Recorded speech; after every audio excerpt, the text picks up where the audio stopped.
स्तुते श्रद्धा श्रद्धां कुलदनां प्रभवश्चलजा दान्वारदास्मृपा लय देवी स्वाहा राज राजेश्वरी परायंबा पराशक्ति जगज्जननी देवी नमः सर्वोपचारार्थे पुष्पि मग्न की देवी पुष्पाणि समर्पयामि બધા ચલો પછી જન ચાંદલો કરો જરા ઓ બાપા હાથ રાખજો બધાય બધા હાથ ડાળો સર્વ મંગલ માંગલ્યે શિવે સર્વાર્થ સાધિકે શરણ્યે ત્રંબકે ગૌરી નારાયણી નમસ્તુતે ચલો આરતી ઉતારો ભગવાન ઠાકરની મંગલમ ભગવાન વિષ્ણુ મંગલમ ગરુડધ્વજા મંગલમ પુંડરીકાક્ષ મંગલાય તનોહરી હિમાશિરી વડાવી સજ કરો ઘેર આવો ને હિમાશિરી વડાવી સજ કરો ઘેર આવો ને હિમાશિરી વડાવી સજ કરો ઘેર આવો ને હિમાશિરી વડાવી સજ કરો ઘેર આવો ને હે આંગણે ફૂલડા વિરામ મારે ઘેર આવો ને આંગણે ફૂલડા વિરામ મારે ઘેર આવો ને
बगाड़े वाला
बोलो श्री भगवती आद्य शक्ति मात की, खोडला मात की, बुध भवानी मात की, बोलो श्री गेल मात की।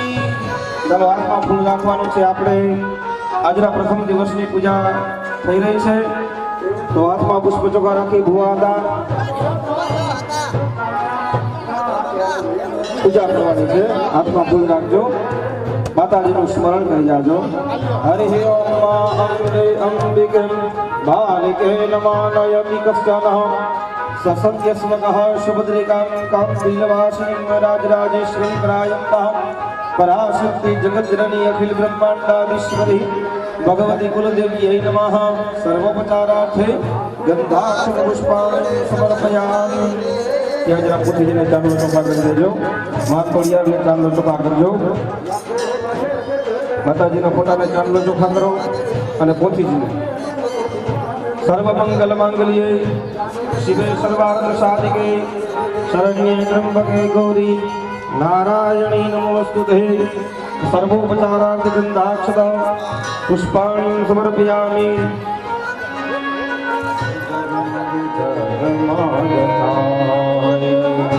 जय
तानि सर्वान् नश्यन्तौ प्रदक्षिणां च परे માતાજીને આરતી આપજો જમણા હાથે આરતી આપી દો ત્યાર પછી માતાજીને આરતી આપી અને અન્ય કોઈને બધાને આરતી આપી દેજો અને પોતીજીને ભેટ ધરવાની છે યથાશક્તિ યજમાનો આવી અને અહીંયા આપણે પરિક્રમા કરવાની છે માટે યજમાન જય જય માત શ્રી માત જય જય માત શ્રી માત શ્રી માત શ્રી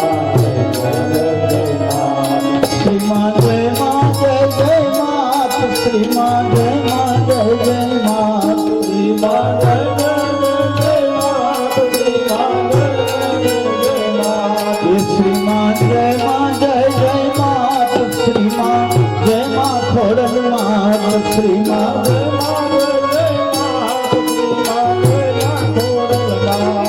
શ્રી માત જય માત જય જય માત શ્રી માત જય માત જય જય માત બોલો જય માત જય જય માત શ્રી માત જય માત જય જય માત શ્રી માત જય માત ખોડલ માત શ્રી માત જય માત જય જય માત શ્રી માત જય માત ખોડલ માત શ્રી માત જય માત જય જય માત શ્રી માત જય માત જય જય માત શ્રી માત જય માત જય જય માત શ્રી માત જય માત જય માત જય જય માત શ્રી માત જય માત જય જય માત શ્રી માત જય માત જય જય માત શ્રી માત જય માત જય જય માત શ્રી માત જય માત જય જય માત સમજારી ખોડલ મારી માત ભવાની ખોડલ મારી માત સમજારી ખોડલ માત ભવાની દિલમાં જય જય મારી માત દિલમાં જય મારી માત દિલમાં મારી માત દિલમાં જય મારી માત દિલમાં જય મારી માત દિલમાં જય મારી માત દિલમાં જય મારી માત દિલમાં જય મારી માત ખમકારી ખોડલ મારી ત્રિશુલ વાળી માત ખમકારી ખોડલ ખમકારી ખોડલ મારી માત ત્રિશુલ વાળી મારી માત ખોડલ મારી મારી માત મળિયાળી મારી માત એલો મળિયાળી મારી આયલો મળિયાળી મારી આયલો મળિયાળી મારી આયલો મળિયાળી મારી આય એક કાળી કામડી ઓઢી ના ખોડલ ખમકારી કાળી કામડી ઓઢી ના ખોડલ ખમકારી એ કાળી કામડી ઓઢી ના ખોડલ ખમકારી હાલો બેન આવતા જાઓ ના ખોડલ ખમકારી ના ખોડલ ખમકારી ના ખોડલ ખમકારી ના ખોડલ ખમકારી ના ખોડલ ખમકારી એ માં ખોડલ ખમકારી શીખવા વાળી મારી માત ખોડલ ખમકારી શીખવા વાળી મારી માત એ ત્રિશુલ વાળી મારી માત ખોડલ વાળી बोलिया मारी मात खोड़ल मारी मात खोड़ल मारी त्रिशूल वारी खोड़ल वारी त्रिशूल वारी त्रिशूल वारी मारी मात खोड़ल मारी मारी मात त्रिशूल वारी मारी मात खोड़ल वारी मारी मात श्री मात जय मात श्री मात जय मात श्री मात जय मात श्री मात जय मात श्री मात जय मात श्री मात जय मात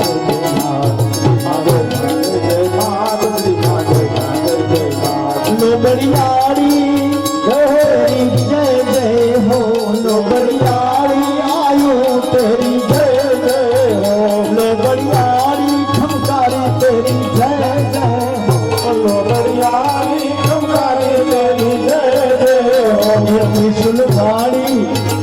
त्रिशूल वाड़ी खोलल तेरी जय जय ओ त्रिशूल वाड़ी खोलल तेरी जय जय हो मकर वाड़ी खोलल तारी जय जय हो मगर वाड़ी खोलल तारी जय जय हो मगर वाड़ी खोलल तारी जय जय हो मगर वाड़ी खोलल तारी जय जय हो तेरी जय जय हो तेरी जय जय हो तेरी जय जय हो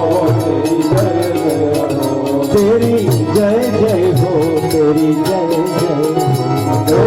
हो तेरी जय जय हो फुलवारी मारी मात खोड़ल मारी मात फुलवारी मारी मात खोड़ल मारी मात ये लोबड़ियारी मारी मात खोड़ल मारी मात लोबड़ियारी मारी मात खोड़ल मारी मात ये धाबड़ियारी मारी मात खोड़ल मारी मात लोबड़ियारी मारी मात खोड़ल मारी मात मोगल आई तेरी जय जय हो मोगल आई तेरी जय जय हो मोमाई माता तुम्हारी जय जय हो मोमाई माता तुम्हारी जय जय हो खोड़ल माता तुम्हारी जय जय हो खोड़ल माता तुम्हारी जय जय हो दिल माता तुम्हारी जय जय दिल माता तुम्हारी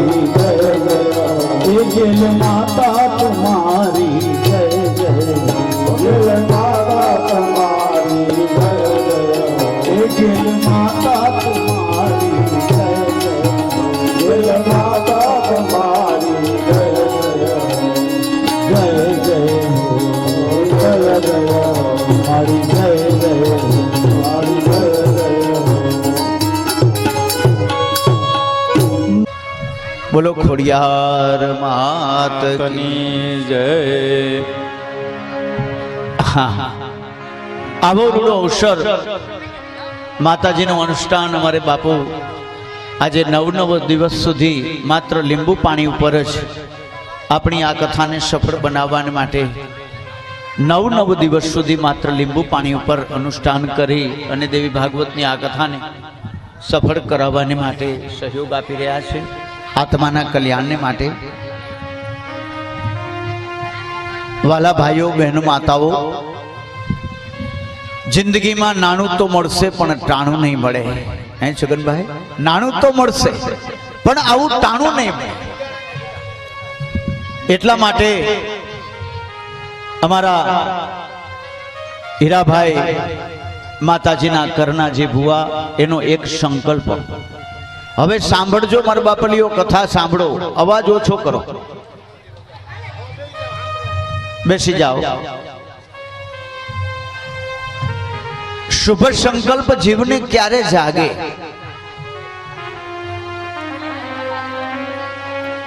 मानी भक्ति हृदय में क्यारे जागे माना परम उपासक रामकृष्ण देव कथा मने याद आवे छे महात्म्य में शिवरंजनी ना ईश्वर हता मां शब्द आवे એટલે हृदय में करुणा जन्मे मां शब्द आवे એટલે અંતઃકરણની અંદર એક માં પ્રત્યેનો પ્રેમ જન્મે કે હે માં, અમે તો ગાંડા ઘેલા તારા છોરુડા છીએ. હે માં ખોડિયાર, હે માં બુટ ભવાની, હે માતા ગેલ, હે માતા મછો, સાંભળી લે. જ્યારે શ્રીમદ દેવી ભાગવતની આ કથાનો પ્રારંભ થયો ને, ત્યારે ગંગાને કિનારે એક નહીં 88,000 ઋષિમુનિઓ સૂતજીને પ્રશ્ન કરતા હતા. સૂતજીને એવું કહેતા હતા કે અમે તમારા વ્યાખ્યાનો ઘણા સાંભળ્યા, રામચરિત્ર સાંભળ્યું, કૃષ્ણ ચરિત્ર સાંભળ્યું, અન્ય હજારો લાખો ને કરોડો કરોડો ચરિત્ર અમે સાંભળ્યા,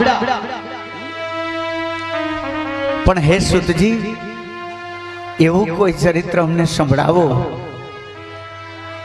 કે અમારા હૃદયમાંથી માની કરુણા નીકળે. માં શબ્દ કે જે ચરિત્ર સાંભળીએ તો અમારા આત્માનું તો કલ્યાણ થાય, સાથે સાથે મનુષ્ય સહજ રીતે ભક્તિ અને મુક્તિનો અધિકારી બની શકે. એવું કયું ચરિત્ર સહજ રીતે મુક્તિનો અધિકારી બની શકે, સહજ રીતે આત્માનું કલ્યાણ કરવાનો અધિકારી બની શકે, સહજ રીતે પોતે બીજાને ઉપયોગી થઈ શકે? આપણે કહીએ ને કે બ્રાહ્મણ જમે તે માને ગમે. એ સૂતજી કહે છે કે ઋષિમુનિઓ, તમે તો બધા ઋષિમુનિઓ છો, બ્રાહ્મણ છો. બ્રાહ્મણ હોય, માનો ઉપાસક હોય અને બ્રાહ્મણના મુખથી દેવી ભાગવતની કથા થતી હોય, આ તો મોટામાં મોટો જોગ સંજોગ બતાવે. ઋષિમુનિઓ સાંભળો, એક માં અને બીજો બાળક, બહુ સમન્વય આમાં કર્યું છે માયતરમાં, કે એક બાળક જલ્દી પ્રસન્ન થનારો છે અને એક માં જલ્દી પ્રસન્ન થનારી છે. બાપ તો જોજો ફણીધર હોય એટલે ઘડીકમાં એને રાજી થતા વાર લાગે, હે, પણ માં તરત રાજી થઈ જાય. અને એટલે ઘરે ઘરે માના બેહણા છે. કોઈના કુળમાં આય ખોડલ પૂજાતી હોય, કોઈના કુળમાં આય ચામુંડા પૂજાતી હોય, કોઈના કુળમાં મચ્છુ પૂજાતી હોય, કોઈના કુળમાં ગેલ પૂજાતી હોય, કોઈના કુળમાં બુટ ભવાની પૂજાતી હોય. ઘરે ઘરે માના બેહણા છે. દેવી ભાગવતની માતમની આ કથા સમજવા જેવી છે કે ભાઈ ઘરે ઘરે માના બેસણા, ઘરે ઘરે માં બિરાજે, ઘરે ઘરે માની ઉપાસના થાય. માં છે ને દયા, ઇમોશનાલિટી છે, કરુણા છે. જ્યાં કરુણા છે, જ્યાં દયા છે, ત્યાં માં છે. જ્યાં કરુણા છે, જ્યાં દયા છે, જ્યાં લાગણી છે, ત્યાં માં છે. જ્યાં નિષ્ઠુરતા છે, જ્યાં કઠોરતા છે, જ્યાં અનાદર છે, ત્યાં માં નથી. માં છે કરુણામાં, માં છે લાગણીમાં. લાગણી અને પ્રેમથી માનું સરનું જીવ સ્વીકારી શકે છે. જેમ સુતપુરાણી કહે છે કે ઋષિમુનિઓ એક દ્રષ્ટાંત તમને આપો કે કોઈ નાનું બાળક હોય, એ કજિયા કરતું હોય, એ રોતું હોય, એને રમકડા આપી દો એટલે એ રમકડામાં ગૂંચવાઈ જાય. પણ એ ધરાયની રમકડાથી રમી લઈએ પછી એને કોણ યાદ આવે? એની માં યાદ આવે ને. પછી તમે એને કદાચ 1 કરોડ રૂપિયાનું રમકડું આપો તો રમકડાનો ઘા કરી દે કે આ રમકડું નહીં, મારે મારી માં જોઈએ. એમ આ સંસારી જીવ વિષય, વિકાર, વાસના, મમતા, એનાથી રમી રમીને જેથી જીવ થાકશે ને પછી કહેશે કે નહીં મને આ ન જોઈ, મને મારી માં જોઈ, મને કેવલ મારી માં જોઈ. આ કથા શુતપુરાણી 88,000 ઋષિ મુનિઓને સંભળાવે છે. આ કથા અનુરાગ વધારનારી છે. આ કથા જીવને મુક્તિ અપાવનારી છે. અને ભગવાન શિવ શંકરનું ચરિત્ર, ભગવાન કૃષ્ણની અદ્ભુત લીલાઓ અને ભગવાનના મંગલમય સ્વરૂપને અંતઃકરણમાં ધારણ કરી અને માની જો કોઈ ભક્તિ કરે તો સુનિશ્ચિત રૂપથી અને મુક્તિ અને ભુક્તિ, રિદ્ધિ અને સિદ્ધિ આ બધી જ બાબતો પ્રદાન કરનારી બને છે. શુતજી કહે છે કે ઋષિમુનિઓ તમે તો બહુ ભાગ્યશાળી છો. તમે કહ્યું કે રામકથા મેં સાંભળી, શ્રીમદ ભાગવત કથા મેં સાંભળી, શિવ કથા મેં સાંભળી, પણ દેવી ભાગવત કથા નથી સાંભળી. જે કથા અમર છે, જે કથા અજર ને અમર છે, જે કથા આજે નહીં, આજથી 5,500 વર્ષ પહેલા જે હતી એ જ કથા આજે છે. જે આજે છે એ 5,500 વર્ષ પછી અજર ને અમર રહેશે. જે કથા આ ચાંદો ને સૂરજ રહેશે ને ત્યાં સુધી રહેશે. એટલે આ કથાને અમર કથા કીધી છે. કઈ કથા કીધી છે? અમર. આ કથા ચાંદો ને સૂરજ રહેશે ત્યાં સુધી રહેશે. આ કથાના 18,000 શ્લોકની એક સંહિતા માં જગદંબાને પ્રગટ કરનારી છે. માં હૃદયમાં કેમ પ્રગટે? આપણા શરીરમાં માં આવે કેવી રીતે? કેવી રીતે આવે? તો કહે એનું હૃદય જ્યારે વલોવાઈ જાય, સંસારના દુઃખોથી જીવ ઘેરાઈ જાય, આધિ વ્યાધિ ઉપાધિઓથી જીવ ઘેરાઈ જાય, ત્યારે જીવને માં યાદ આવે છે. જીવને ખબર છે કે માં દયાળી છે. મારા કૃષ્ણને ખબર છે કે માં યશોદા દયાળી છે, માં દેવકી દયાળી છે, એટલે એના સાનિધ્યમાં એ લાડ કરે છે. મારા રામને ખબર હતી કે માં કૌશલ્યા દયાળી છે, એના શ્રી ચરણોમાં એટલે ભગવાન લાડ કરે છે. અને મહાત્મ્યની કથામાં એવું બતાવ્યું છે કે અતિ પવિત્ર એવી પરમાત્માની, જ્યાં દેવીની પરમાત્માની કથાઓ થતી હોય ને એ જગ્યાને પવિત્ર કરવી પડે. મહાત્મ્યના પેલા અધ્યાયની અંદર એવું બતાવ્યું કે દેવી ભાગવતની કથા જ્યાં ત્યાં જેમ તેમ જેવી તેવી રીતે ન થાય. આપણે ગમે ની આ પુસ્તક લઈને બેહીને વાંચવા માંડી એમ ન હાલે. આ દેવી ભાગવતની કથા ક્યાં થાય?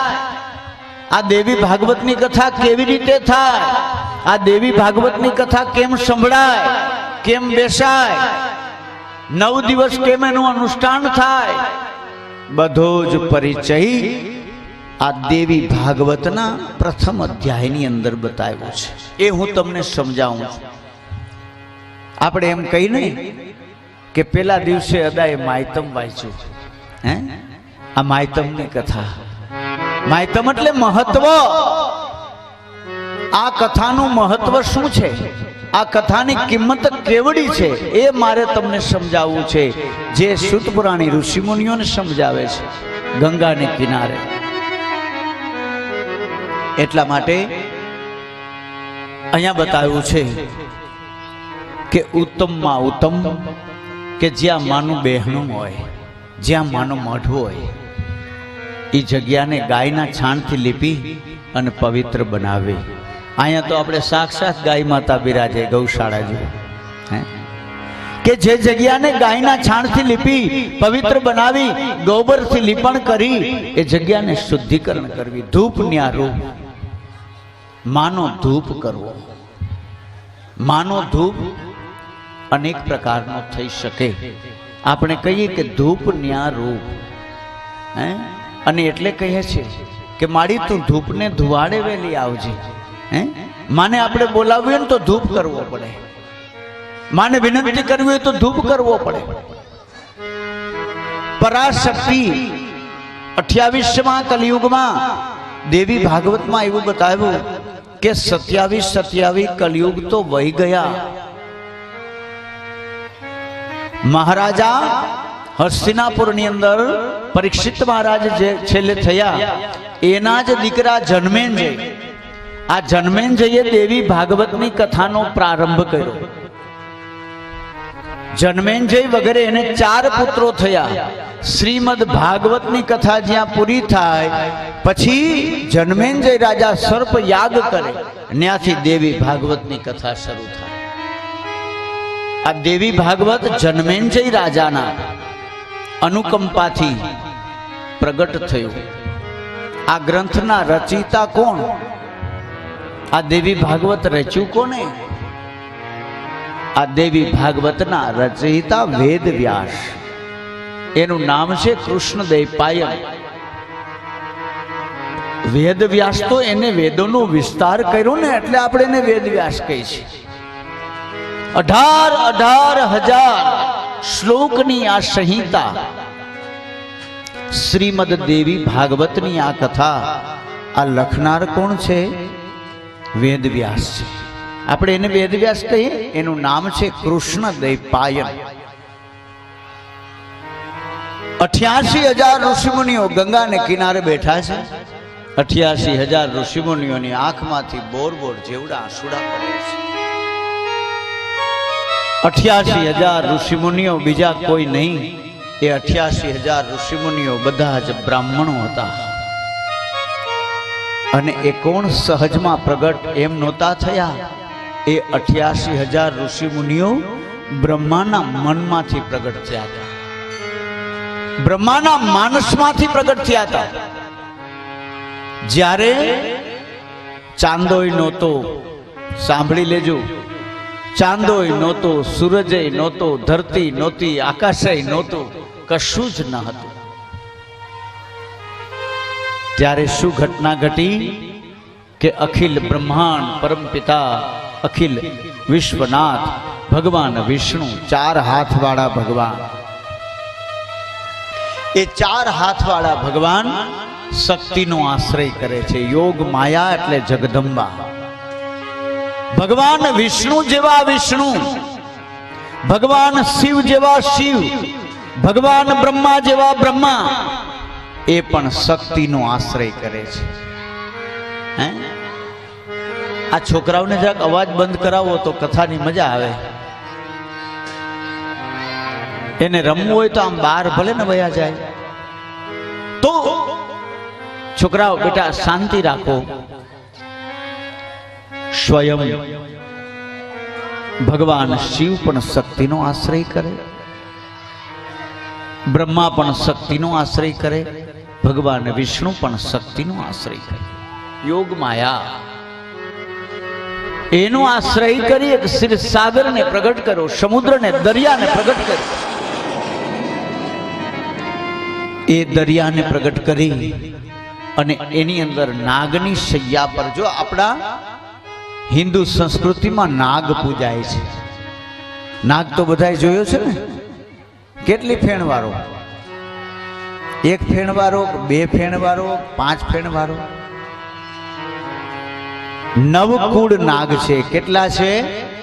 9 કુળ નાગ છે. એ હજારો સહસ્ત્ર ફેણવાળો એ નાગ સમુદ્રની અંદર વિરાજમાન બને, ભગવાન એની અંદર સૂઈ જાય. વિષ્ણુ ભગવાન. આ ઋષિમુનિઓ કોણ, એ કેવી રીતે પ્રગટ થયા, એ કથા આપને સમજાવું છું. ભગવાનને નિંદર આવી ગઈ, વિષ્ણુ ભગવાનને નિંદર આવી ગઈ. એ વિષ્ણુ ભગવાનની દેવી ભાગવતમાં સ્તુતિ છે. સંસ્કૃતના શ્લોક છે, સંસ્કૃતના શબ્દો છે.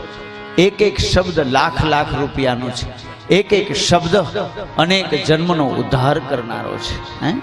એ સ્તુતિ આપણે બોલીએ. શાંતાકારં ભુજગશયનમ पद्मनाभं सुरेश्वरं शान्ताकारं भुजगशयनं पद्मनाभं सुरेश्वरं विश्वाधारं गगनसदृशं मेघवर्णं शुभाङ्गं मेघवर्णं शुभाङ्गं लक्ष्मीकान्तं कमलनयनं योगिविद्यानकं योगिविद्यानकं मांगल्ये शिवे सर्वार्थसाधिके शरण्ये त्र्यंबके गौरी नारायणी नमोस्तुते नारायणी नमोस्तुते ओ नारायणी नमोस्तुते। हे मां, हे पराशक्ति, भगवान विष्णु योग माया नो आश्रय करे, स्वयं भगवान शक्ति नो आश्रय करे। અને એ સમયે ભગવાનને જ્યારે ઊંઘ આવી તો ભગવાનની નાભીમાંથી કમળ નીકળ્યું, કમળમાંથી બ્રહ્મા નીકળ્યા અને બ્રહ્મા દ્વારા બ્રહ્માના માનસમાંથી નારદજી અને 88,000 ઋષિમુનિઓ એના મનમાંથી પ્રગટ થયા. આ વિચાર છે ને અમારે ભુવાતાના મનમાંથી પ્રગટ થયો. તાલીઓથી વધાવી લ્યો. દેવી ભાગવત મનમાંથી પ્રગટ થાય, વિચારોથી પ્રગટ થાય, હૃદયથી પ્રગટ થાય. એક સંકલ્પ 2 વર્ષ પહેલાનો હોય કે 5 વર્ષ પહેલાનો હોય કે 25 વર્ષ પહેલાનો હોય કે 50 વર્ષ પહેલાનો હોય, પણ એક સંકલ્પ, એક શક્તિ આ જગ્યા પર રમણ કરી રહી છે. તીર્થવાની આ ભૂમિ ઉપર અત્યારે આપણે જ્યાં બેઠા છીએ ને આ કોઈ પણ સ્વરૂપે આ ખોડલ, કોઈ પણ સ્વરૂપે માં બૂટ, કોઈ પણ સ્વરૂપે માં ગેલ, કોઈ પણ સ્વરૂપે માં મચ્છો રમણ કરી રહી છે. હું તમને અહીંથી ખાતરી આપું છું કે આપણી આ 9 દિવસની ભાગવતની, દેવી ભાગવતની અમર કથા 9 દિવસ દરમિયાન જરૂર તમને જગદંબાનો કોઈને અહેસાસ થશે, તમને ક્યાંક અનુભવ થશે. તાલીઓથી વધાવી લો જો આપણા ભાગ્યમાં હશે તો. मात तू बड़ी बड़ी प्रेम प्रतिमा, तात का स्नेह की बात न होती, नारी का प्रेम तो बिना प्रमाण का, बहन की रहे मिलन गोती, मित्र को भाव कुछ और भयो है, पूत सपूत से प्रीत न्यारी, बेताल कहे सुन विक्रमा, आ दुनिया में भाई नहीं तो काई नहीं. कुटुंबनी आ करनी देव છે મારા બાપલીઓ, હે?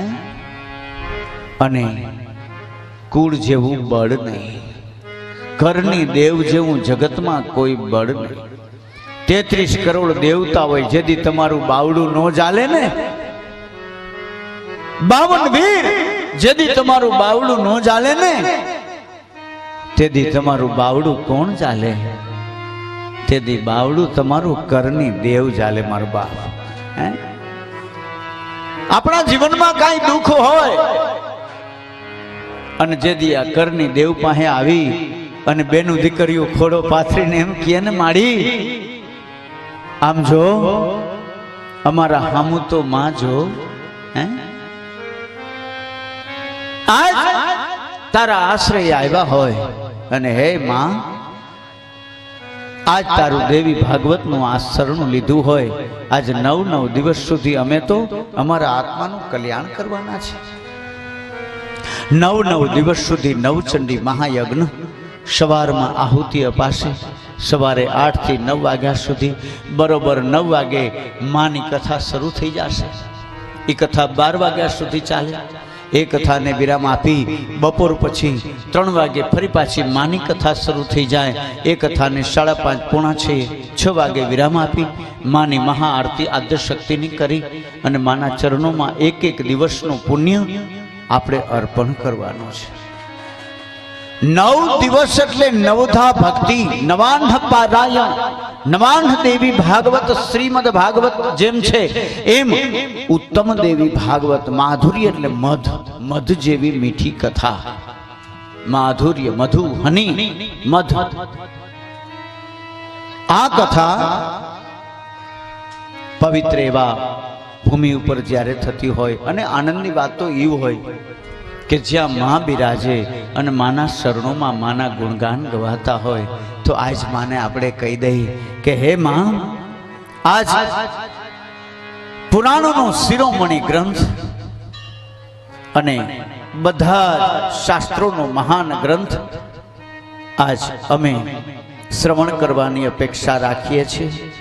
તો હે શુદ્ધ પુરાણી, અમારા જીવનના કોઈ પણ અજ્ઞાનતાના જે દોષ હોય એ બધા દોષોને શ્રીમદ દેવી ભાગવતની અમૃતમય કથા શ્રવણ કરી અમારા બધા દોષોને હે માં તું બાળીને ભસ્મ કરજે. મનુષ્યના જીવનમાં 3 પ્રકારે દુઃખો આવે છે. કાલ કર્મની સ્વભાવના પ્રતાપે એ બધા જ કાલ કર્મના દુઃખોને દૂર કરવાને માટે